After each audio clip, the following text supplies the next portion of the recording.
दोस्तों, ट्रंप के शपथ ग्रहण में मोदी को ना बुलाना, ये अब तक ना तो बीजेपी पचा पाई है ना अंधभक्त पचा पाए हैं, और गोदी मीडिया के तो हाजमा ही खराब हो गया है। और इसको जस्टिफाई करने के लिए तमाम तरह के अजीबो गरीब तर्क दिए जा रहे हैं। तर्क क्या, मैं तो उनको कुतर्क कहूंगी। वहीं इस बीच बड़ी खबर ये भी निकल कर आई है दोस्तों कि ट्रंप प्रशासन की तरफ से ये इंडिकेशन, ये इशारे मिलने शुरू हो गए हैं कि पहली खेप 18,000 उन भारतीयों की वापस ट्रंप प्रशासन भेज सकता है जो अवैध रूप से अमेरिका में घुसे हैं। इसको लेकर विदेश मंत्री एस जयशंकर को बयान देना पड़ा है। एस जयशंकर ने इस मामले में क्या कहा है, सब कुछ मैं आपको तफसील से बताऊंगी, लेकिन पहले इस फोटो को देखिए जिस फोटो को लेकर पूरा हल्ला मचा हुआ है। दोस्तों, मोदी जी को तो नहीं बुलाया ट्रंप ने, लेकिन भारत को बुलाया, और ये इंपॉर्टेंट है हमारे लिए कि ट्रंप प्रशासन ने भारत को बुलाया है। भारत की तरफ से विदेश मंत्री एस जयशंकर रिप्रेजेंट कर रहे थे, पूरा डेलीगेशन उनके साथ गया था, और जहां पर ट्रंप बात कर रहे थे खड़े होकर, जो स्टेज था उसके बिल्कुल सामने विदेश मंत्री एस जयशंकर को बिठाया गया था। एस जयशंकर की सीट बिल्कुल सामने थी। इस सीट एलोकेशन को लेकर बीजेपी के नेता, गोदी मीडिया और अंधभक्त ऐसे पगलाए कि पूछिए मत। हालत ये हो गई दोस्तों कि न्यूज चैनल्स ने ऐसे ऐसे प्रोग्राम बनाए, अगर इन प्रोग्राम्स को मोदी जी देखेंगे तो उनको जलन होने लगेगी एस जयशंकर को लेकर। दोस्तों, ये तस्वीरें खुद विदेश मंत्री एस जयशंकर ने शेयर की, which is good, which is fine. S Jaishankar ने डेलीगेशन गए अपने भारत को रिप्रेजेंट करने के लिए, तो उन्होंने सारी तस्वीरें शेयर की। तो इस तस्वीर की जो आखिरी फोटो थी उसमें सबकी नजर गई कि देखिए जहां पर ट्रंप खड़े हुए हैं उसके बिल्कुल नीचे, बिल्कुल सामने विदेश मंत्री एस जयशंकर बैठे हुए हैं। कहने का ये मतलब है कि ट्रंप से आंख में आंख मिला रहे हैं एस जयशंकर, कहने का ये मतलब था। अशोक सिंघल जो कि असम सरकार के मंत्री हैं, वो देखिए इस मामले में क्या कहते हैं। इस फोटो को शेयर करते हुए वो कह रहे हैं, हमारे विदेश मंत्री और पीएम मोदी के विशेष दूत के लिए पहली पंक्ति की सीट एस जयशंकर ट्रंप के उद्घाटन समारोह में अंतर्राष्ट्रीय मंच पर भारत के दबदबे को दर्शाता है। इससे निसंदेह हमारे विपक्ष के एक निश्चित वर्ग में काफी नाराजगी पैदा हो। ले बताइए, विपक्ष में क्यों नाराजगी पैदा होगी भाई? पहली बात तो दोस्तों, मुझे ना ये सोच बड़ी मतलब एक गुलामी वाली सोच लगती है कि किसी दूसरे राष्ट्रपति ने हमारे विदेश मंत्री को यहाँ बैठा दिया अपनी आंखों के सामने, कितनी बड़ी बात हो गई। यह आपके लिए बड़ी बात हो गई? 5 ट्रिलियन की इकोनॉमी का सपना आप देख रहे हैं, तीसरी सबसे बड़ी इकोनॉमी बनने का 2047 का टारगेट मोदी जी दे रहे हैं, ठीक है। दुनिया की सबसे बड़ी मार्केट है आप, विश्व गुरु लेवल के नेता आपके पास हैं, डंका आपका पूरी दुनिया में बचता है, और खुश आप किस बात पर होते हैं? हमारे विदेश मंत्री को देखिए यहाँ बैठा दिया। अब तो अपोजिशन को बड़ी मिर्ची लग रही होगी, अपोजिशन को मिर्ची लग रही होगी, इस बात की टेंशन है असम के मंत्री जी को। लेकिन इस बात की टेंशन नहीं है, ना इस बात की जानकारी है कि विदेश मंत्री एस जयशंकर जो चिट्ठी लेकर गए हैं मोदी जी की ट्रंप के पास, उसके बारे में कोई जानकारी है क्या मंत्री जी के पास? भाई अशोक सिंघल साहब बता दें, जब उनके पास इतनी जानकारी है कि विपक्ष के लोगों को मिर्ची लग रही है, विपक्ष के लोगों का दिल जलेगा ये फोटो देखकर, तो वो सबसे पहले तो ये बताएं कि उस चिट्ठी में लिखा क्या था, वो चिट्ठी ट्रंप ने पढ़ी कि नहीं पढ़ी, और उस चिट्ठी पर क्या जवाब आया ट्रंप की तरफ से। दिक्कत यह दोस्तों कि हमारे देश में विदेश मामलों में इतनी हल्की टिप्पणियां होने लगी हैं, विश्लेषण के नाम पे कुछ नहीं होता, एकदम थोथी बातें, एकदम थोथी बातें। हद तो तब हो गई जब बीजेपी के जो नेता हैं इनको कॉपी कर दिया गोदी मीडिया ने। अब इंडिया टुडे ने भी बाकायदा इसमें खबर बना दी, tracing foreign minister S Jaishankar on screen moments during Trump speech. Trump जब बोल रहे थे तो एस जयशंकर कैसे सामने बैठकर बिल्कुल उनको सुन रहे थे, ये देखिए मोमेंट्स, ठीक है, उस मोमेंट को कैप्चर कर दिया। इसके अलावा शुभांगी शर्मा है दोस्तों, ये न्यूज़ एडिटर है न्यूज़ 18 की, अंबानी के चैनल की। खैर ये तो काफ़ी खुश होंगी क्योंकि अंबानी जी तो वहाँ थे कार्यक्रम में।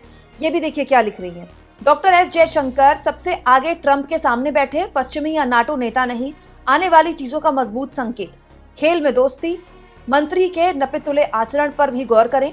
वो घरेलू राजनीतिक बयानों पर खड़े होकर तालियां बजाने से बचते हैं, लेकिन जब ट्रंप गाजा बंधकों के समझौते का उल्लेख करते हैं तो तालियां बजाने के लिए खड़े हो जाते हैं।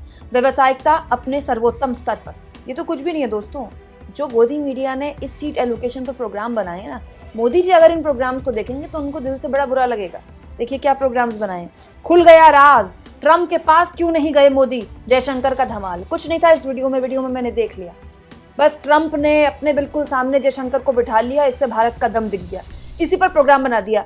अभी तक ये राज नहीं खुल पाया है कि मोदी क्यों नहीं गए।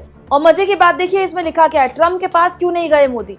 ट्रंप के पास गए नहीं, ट्रंप ने बुलाया नहीं है भाई, असली बात लिखो ना। और देखिए क्या खबर बनाई गई है एनडीटीवी द्वारा। ट्रंप के शपथ ग्रहण में सबसे आगे जयशंकर, चीन को लगी मिर्ची। ट्रंप की शपथ में भारत की ताकत देख लो। ट्रंप के शपथ के दौरान विदेश मंत्री एस जयशंकर पहली पंक्ति में बैठे। ट्रंप सरकार में जयशंकर का पावर पंच।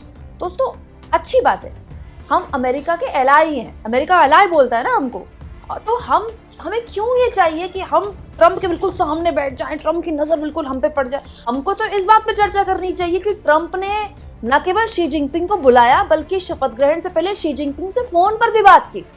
इसके अलावा भी कई राष्ट्राध्यक्षों को बुलाया गया, मोदी जी को क्यों नहीं बुलाया गया? इस पर तो गहनता से आपको किसी भी चैनल में चर्चा नहीं दिखेगी, किसी भी चैनल में। और तो और जिस तरह के बयान ट्रंप दे रहे हैं शपथ लेने के बाद, वो भारत के लिए ठीक नहीं है। पहले उन्होंने बोला ब्रिक्स देशों पर वो 100% टैरिफ लगाएंगे, ब्रिक्स देशों में भारत आता है। हालांकि भारत की तो टैरिफ को लेकर वो लगातार आलोचना करते रहे हैं। इसके बाद जो दूसरा संकेत आया दोस्तों, वो ये था कि भाई जो भारतीय अवैध रूप से अमेरिका में घुसे हैं अलग अलग रास्तों से, 18,000 ऐसे भारतीय, उनको वापस भेजा जाएगा। हालत ये हो गई कि ये मामला इतना बड़ा हो गया कि एस जयशंकर को इसमें बयान देना पड़ गया। विदेश मंत्री एस जयशंकर ने वॉशिंगटन डीसी में इस मामले में कहा, हमने हमेशा ये विचार रखा है कि अगर हमारे कोई नागरिक जो यहाँ कानूनी रूप से नहीं है, अगर हमें यकीन है कि वो हमारे नागरिक है, तो हम हमेशा भारत में उनकी वैध वापसी के लिए तैयार हैं। बिल्कुल सही बयान है, ऐसा ही बयान देना चाहिए, क्योंकि भारत सरकार के लिए ये जरूरी है कि वो लोग जो अवैध रूप से अमेरिका गए हैं उनको वापस रखा जाए, वापस बुलाया जाए और उनकी वापसी के लिए भारत सरकार तत्परता दिखाए। क्योंकि इनकी वजह से, ऐसे लोगों की वजह से, वो लोग जो H1B वीजा के जरिए वहां गए हैं या स्टूडेंट वीजा के जरिए वहां गए हैं, वैध दस्तावेजों के जरिए वहां गए हैं, उनके लिए माहौल खराब होता है। लेकिन इससे ऊंचा सवाल तो एक और बनता है ना भारत सरकार से कि ये लोग जा क्यों रहे हैं? ये जो डंकी के रास्ते 35-35, 30-30 लाख रुपए खर्च करके इतनी मुश्किलों में अपनी जान जोखिम में डालकर विदेश जा रहे हैं, क्यों जा रहे हैं? एस जयशंकर जब भारत आ जाए तो कोई पत्रकार उनसे पूछेगा क्या? दोस्तों मनमोहन सिंह का वक्त होता तो मनमोहन सिंह के प्लेन में पूछ लेते। मनमोहन सिंह तो किसी विदेश यात्रा में जाते थे तो प्लेन में, जिस प्लेन में वो रहते थे उस प्लेन में प्रेस कॉन्फ्रेंस कर दिया करते थे। भारत आने का इंतजार भी नहीं करते थे, हवा में प्रेस कॉन्फ्रेंस कर दिया करते थे। अब मोदी जी तो पीसी करेंगे नहीं, कम से कम भारत सरकार की तरफ से कोई प्रेस कॉन्फ्रेंस आ जाए, कोई तो बताए कि आखिर मोदी जी को क्यों नहीं बुलाया गया और भारत इसको किस तरह से ले रहा है। भाई भारत के लिए ये सेटबैक तो है ना।